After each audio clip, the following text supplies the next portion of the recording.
Hi everyone. If you're watching this video, you've probably seen my initial troll horn tutorial, which is basically how to make sort of semi-realistic looking horns for your Homestuck troll cosplay. If you haven't seen or read that tutorial, then I suggest going to the link in the description and reading that first. It'll give you a lot of information about the materials that I'm using and stuff like that, so you'll know what I'm talking about in this video. Now, since I posted that tutorial a couple months back, I've gotten a lot of feedback and questions about how I've attached the horns to my wig. And basically what I did was I used a piece of Wonderflex, which is just a thermoplastic that you can heat up with a blow dryer and mold it into whatever shape you want, and some regular snaps you could buy at a fabric store. And this goes on underneath your wig, this goes on top of your wig, and you sort of work the wefts of your wig around the snaps and just snap that guy on. Oh, here we go. And once you have these positioned correctly on your wig, they're not really going anywhere. And the whole reason why I decided to do this rather than putting the horns on a headband is because I don't really like the look of a headband on the outside of your wig, although some people have done very good jobs of disguising their headbands. And also this makes the horns removable, so if you need to use the wig for something else, you can, or if you run into a wall or something and one of your horns breaks, you can repair the broken one or replace it and not have to deal with making a whole new set of horns. You can reuse the one that you have. Now the biggest topic that I've gotten questions and comments about from my original tutorial was, well, you showed us how to use snaps to attach your horns to your wig, but the horns that you used were relatively small, and I want to use it for a character who has really big horns like Aradia or Tavros or something like that. And up until now I just haven't had enough experience to really answer those questions adequately. So what I'm making this video for today is to show you how I went about attaching these Tavros horns that I'm making for a friend. Obviously they're unfinished, I still haven't painted them, but I've got all the hardware stuff worked out, so and I'm pretty pleased with the product so far.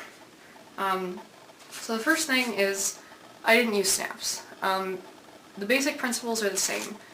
They are removable, they go on underneath, the headband goes on underneath the wig so you don't have a headband showing, and those are the two major functions that I want to achieve. Obviously there are a bunch of different ways to do this. If you don't like my method, then you don't have to use it, that's fine. Basically what I did was I made a headband out of Wonderflex. This goes on underneath your wig. It has pieces of copper wire sticking out of it, kind of making it look like a futuristic mind control device or something. And the function of this wire is to support the weight of the wig, or rather the weight of the horns. And as you can see, I'm just resting my hands on them, on the wire, and it's not really going anywhere. So that is what's going to be supporting the bulk of the weight of the horn. And then in addition to that, I have holes for these really neat things that I found at the hardware store, which are called connector screws. And basically what they are is a body of a screw. It has a piece that looks just like these end caps on the end, and then it has a removable end cap here, which basically just screws on like that.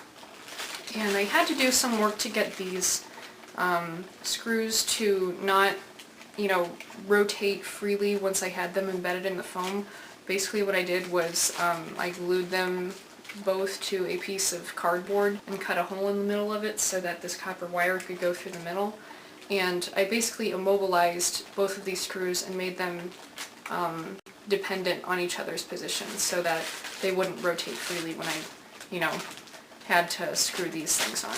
But How this works is that this goes into your wig. You insert these guide wires into the position in the wefts that you want your horns to be. And basically it's really easy. All you gotta do is do that. I initially thought that you'd have to bend the wire up and down to get this inside your wig, but really you can just sort of scoop in and get those positioned correctly. And then once you have this coming out from the inside of your wig, you just stick these on. Let's make sure that I'm using the right horns first. I think this guy. Yes, alright, that's the right horn. You stick these on, and I've made these so that the screws come through the holes in the headband, and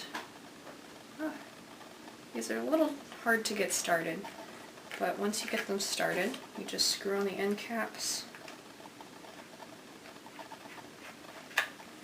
and use a flathead screwdriver to screw them in.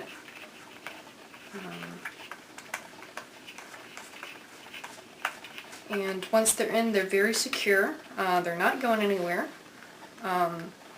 I was wearing these with a wig I had lying around the house, and you know, just testing them out to see how comfortable they were and everything. And I accidentally ran into a door frame with one of these horns, and it just sort of like bounced off and wiggled a little bit, but otherwise was pretty much unharmed. So that's one of the reasons why I really like these screws rather than snaps for horns this big, just because when I was wearing my Kanaya horns, which are attached by snaps, I ran into a couple of things just by bending over and stuff. And one of my horns was sent flying because the snaps didn't really, you know, keep it totally attached to my head. Not sure if I used the right end caps for those. But, so yeah, once you have these screwed in, you just sort of sit on your head. Oh, and you can see I've labeled the bands with left and right and front and back, just so you don't get it backwards, because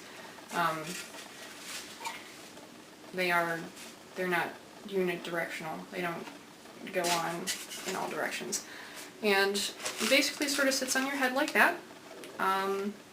And once this band is going to be stabilized by the wig, I mean, you can run into things and, you know, the horns will be bounced around, but they won't really go anywhere. And the thing about these is that they only weigh about 250 grams, or 8.5 ounces, which is just over half a pound. So if you're interested in how I made these horns, read my original tutorial. These are basically just polyurethane expanding foam, which is carved into the shape of a horn, coated in tin foil, and then paper clay, and they're really resilient horns.